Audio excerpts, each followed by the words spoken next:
Okay, so we've got these various cognitive maps, paradigms, ways of looking at things that we're trying to make sense of reality.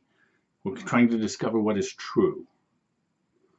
And inevitably, the maps that we're using, the way that we understand reality, doesn't quite match reality. So from time to time, we're going to discover, oh, this doesn't work. This doesn't quite fit. This isn't the way I need to deal with my wife, or this isn't how we're going to be able to get the concrete to set, or there's something about the way I'm thinking about the reality that doesn't fit.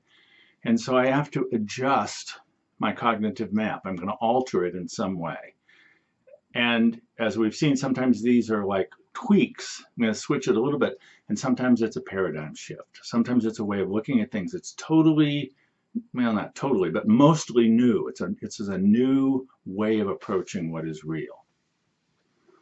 But sometimes when we discover that the way I'm thinking about things, it doesn't really quite fit, but I'm going to keep thinking about it that way. I'm going to cling to a map even though I know that it doesn't really fit that well. This is called a cognitive distortion. Now, sometimes it's because I don't have a better map. This is the best thing I've got. But sometimes there's some emotional reason why I'm hanging on to this perspective. I'm hanging on to this way of looking at things, this way of making meaning, because some part of me says it's going to be better. I'm going to keep thinking about it this way, even though it doesn't make any sense. One of the sayings in 12-step is, crazy is doing the same thing again and again, expecting a different result. It's not going to be different. So the way I'm thinking about it doesn't accurately reflect the nature of reality, but I'm sticking to it. Oftentimes this is because there's something in our past, typically something that was traumatic in my past, that taught me that this is the way it is, and that if I don't think about it this way, something bad is going to happen. So I have oftentimes, almost always, some kind of unconscious clinging to a particular way of seeing things, that even though it doesn't work, it's the way I'm seeing things. And we actually have the capacity, when we continue to see the world in such a way that it doesn't actually fit, but it's the way I'm insisting to see it, we can actually show up in such a way that we make true the thing that we are afraid might be happening.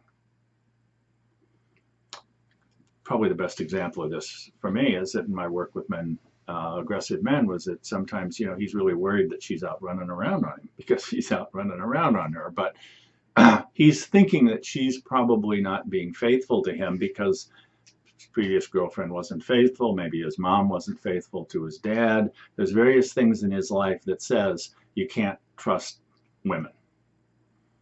And so he begins to be very mistrustful of her, and he says, where have you been, and where'd you get this book of matches, and how come you're 15 minutes late getting home from work? And he begins to be so suspicious of her that she begins to get so alienated from him that in fact she does become unfaithful to him. He actually creates the opposite of what it is that he needs.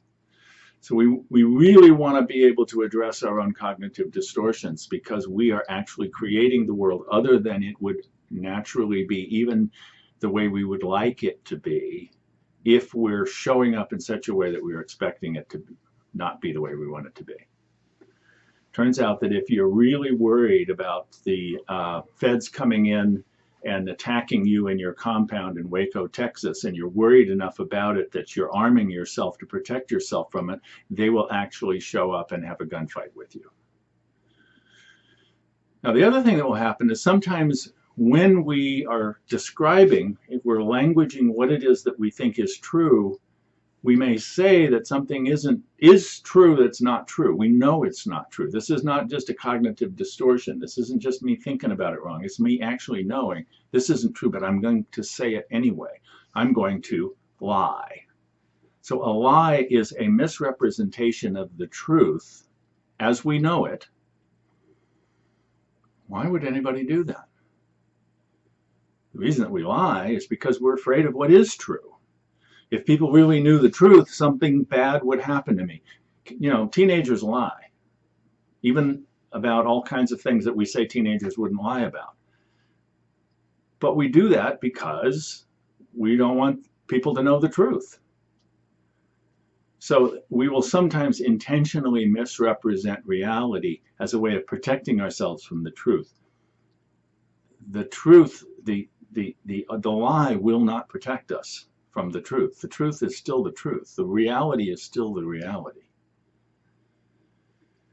So what we're doing here, to kind of close out this series, what we're doing here is we're trying to get ourselves so connected with what is actually real that we have revealed to us the truth by using a cognitive map that really fits, helps us get our heads around reality, such that we can make choices that move us towards what we need.